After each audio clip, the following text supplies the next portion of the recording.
आपल्या हक्काचं रोखठोक भूमिका मांडणारं आपलं न्यूज चॅनल नांदणी सुपरफास्ट न्यूज. घटना तुमची, बातमी आमची. यशवंत विचारांचा वारसा जपत सातारा जिल्हा परिषदेत सामान्य जनतेच्या हिताचा कारभार करणार डॉक्टर प्रियाताई शिंदे. महाराष्ट्राचे शिल्पकार स्वर्गीय यशवंतराव चव्हाण यांनी उभारलेल्या पंचायत राज व्यवस्थेचा मूलभूत उद्देश ग्रामीण भागातील सर्वसामान्य जनतेचा सर्वांगीण विकास हा होता. याच यशवंत विचारांचा वारसा पुढे नेत सातारा जिल्ह्यातील जनतेची सेवा करण्यासाठी आपण कटिबद्ध असून जिल्हा परिषद अध्यक्ष म्हणून पारदर्शक, उत्तरदायी आणि लोकाभिमुख प्रशासन राबवले जाईल अशी ग्वाही नवनिर्वाचित अध्यक्ष डॉक्टर प्रियाताई माही शिंदे यांनी दिली आहे.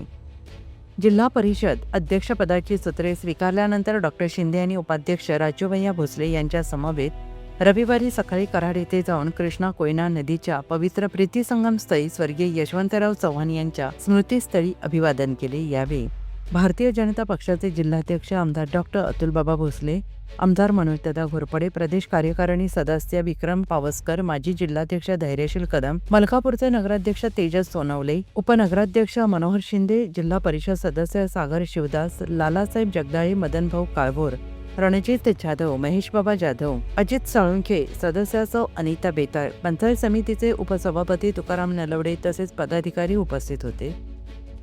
डॉक्टर शिंदे यांनी पुढे म्हटलं आहे की ग्रामीण भागाचा सर्वांगीण विकास, नागरिकांच्या मूलभूत गरजांची पूर्तता आणि सर्वसमावेशक प्रगती हीच आपली प्राथमिकता राहणार आहे. राज्याचे मुख्यमंत्री देवेंद्र फडणवीस, भाजपाचे प्रदेश अध्यक्ष आमदार रवींद्र चव्हाण, ग्रामविकास मंत्री जयकुमार गोरे, सार्वजनिक बांधकाम मंत्री शिवेंद्रसिंहराजे भोसले तसेच माजी खासदार रणजितसिंह नाईक निंबाळकर यांच्या मार्गदर्शनाखाली सातारा जिल्हा परिषद विकासाच्या दृष्टीने ठोस पावले उचलेल असा विश्वास त्यांनी व्यक्त केला. शिक्षण, आरोग्य, पाणीपुरवठा, रस्ते आणि ग्रामीण रोजगार या क्षेत्रांमध्ये दर्जेदार कामे करण्यावर भर दिला जाईल असंही त्यांनी स्पष्ट केलं आहे.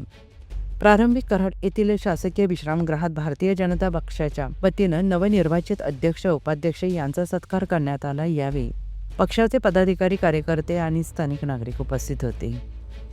जिल्हा परिषदेत भाजपच्या नेतृत्वाखाली विकासाभिमुख आणि लोकहिताचे निर्णय घेतले जातील असा विश्वास उपस्थितांनी व्यक्त केला. यावेळी पंचायत समिती सदस्य कोमल यादव, प्रियांका कोळसे, माधवी पाठुसुपे, नवनाथ पाटील, कामगार नेते राहुल पाटील पार्लेकर, भाजप मंडल अध्यक्ष योगीराज सरकाळे, मंडल अध्यक्ष मोहनराव जाधव, अप्पा माने, नगरसेवक संतोष पाटील, महेश चव्हाण तसेच भारतीय जनता पार्टीतील सर्व पदाधिकारी आणि कार्यकर्ते उपस्थित होते.